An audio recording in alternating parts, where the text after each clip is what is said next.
All right, let's talk about Brock Purdy and the 49ers, who, kind of had a vintage 49ers game, right? Were able to really dominate the Chicago Bears, who I know haven't been having a great season, but usually hasn't been going this poorly for them. Real quick, I will just mention I do have a movie channel. If you like talking about movies, like hearing me talk about movies, you can check that out. The link is in the description below. Movie reviews, some other broader movie topics, things like that there. But yeah, let's talk about Brock Purdy and what he was able to do well for this San Francisco 49ers team.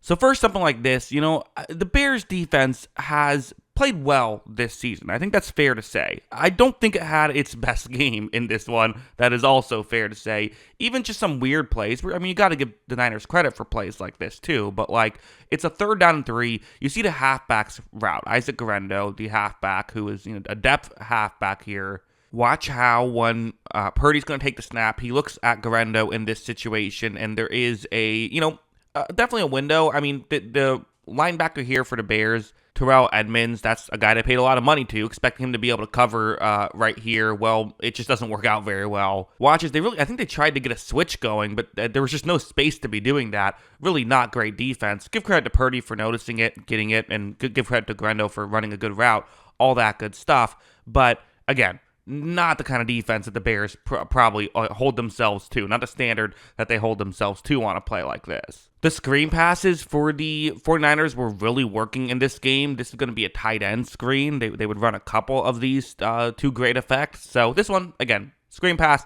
pretty simple enough. You just flip it to the player you're trying to throw it to. You usually want to have guys kind of, the defensive lineman run towards the quarterback. You kind of let them do that, which then can fool them.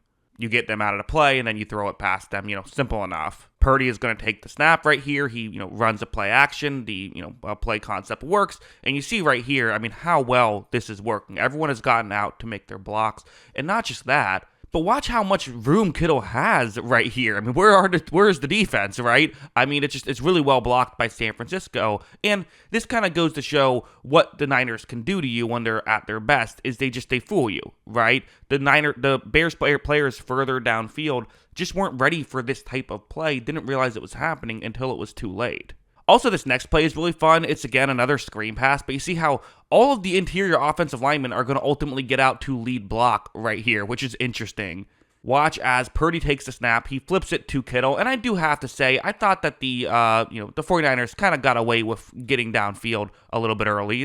Just something I thought happened, but nonetheless, they do get in position, are able to make their blocks, and again, you see for Kittle, he has room, and he's Kittle, so he's great with the football in his hands. Look at that. That was already maybe going to go for a first down. He was able to pick up another 10 yards or so. For a second, it looked like he might get more than that. So, again, this stuff, it's simple stuff, but it's very effective, and they were doing it at a high level against Chicago, absolutely. So, very good stuff here by the 49ers. Also heading over here, so this is going to be a zone coverage play, and this is kind of more what the Niners do. This is more traditional stuff where it's, zone coverage that the Bears are in. What the 49ers are going to do to beat this is, first they send multiple receivers who are going to run routes, just trying to push those defensive players further deep. These are purely just setup routes. Then it's Kittle, once again, he's going to be the one who is running to where those players now aren't. Right? It's kind of knowing what coverage your opponent is in and being able to run schemes off of it. They know it's probably cover 3 zone because that's usually what you do when the other team is running the ball effectively against you, and then you can run a play like this. Watch as Purdy runs a play action. He's going to look down the field, pump fakes and then fires down the field, and you see Kittle is open on a play like this. So, again, really schemed up well by Shanahan, but also really well executed by all the 49ers players. The setup routes have to work, have to clear out that area. Purdy has to make the throw. But as you see, he does, and hey, now Kittle's in open space again, so not an easy guy to bring down. Finally does go down, but picks up a few extra yards on top of it. So, again, this is really just what they want to do, what the 49ers are trying to accomplish, and it even gets a little bit more fancy on certain plays. For example, this one, it's going to be a cover 3 zone once again. And this is a concept I love when teams do this. I think it's just so difficult to stop. So what is the concept? Well, First, you have Deebo Samuel running a setup route, going more over the middle. This route is trying to get the corner who's on that side of the field to move further in, because usually these routes are really deadly against a play action because the linebackers get out of position. So usually a corner has to come in and try to cover it up. So then the Niners will have another player, Jennings, who's on the other side of the field, run over to where that corner now hopefully isn't, and you can, hopefully get someone wide open. Now, what happens on this play, as you notice, is that a Chicago linebacker does read where Jennings is running. First, he tries to slow him down. This is actually kind of what you have to do against this concept when you're in this coverage, is a linebacker has to pick up the receiver and stay deep with him. But it's a linebacker on Jennings. It's not a great situation, and you're a little bit fooled because you think it might be a running play at first, so you're already out of position.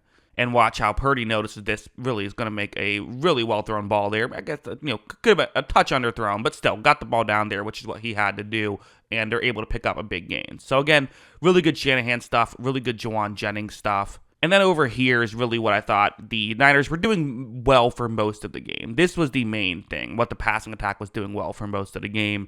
You have, again, really a simple concept, but that's what they were doing. Zone coverage, you have a receiver running a deep route, just trying to push players further deep. Another receiver kind of runs in that area. It's Jennings, but just cuts over the middle a little. And watch how when this begins, you see that, as of right here, the only real player Jennings has to worry about is the player who you currently, see him lined up against. Is Kyler Gordon, who, again, has to be covering the bottom of the screen. Thinks he has help over the middle, but that help has now been cleared out. So when Jennings cuts back over the middle, he is open, dives into the end zone for a touchdown, which he did not have to do. Don't do that. You don't want to accidentally fumble the football. But nonetheless, a very good play to get the touchdown, and they were able to, do this all game, really. So, again, it's one game. Are they going to make the playoffs? They got their work cut out for them. They do. They play on Thursday. That is, a game to kind of keep the season alive. They realistically have to win out if they're going to get in, I think, and they don't have the easiest schedule to win out,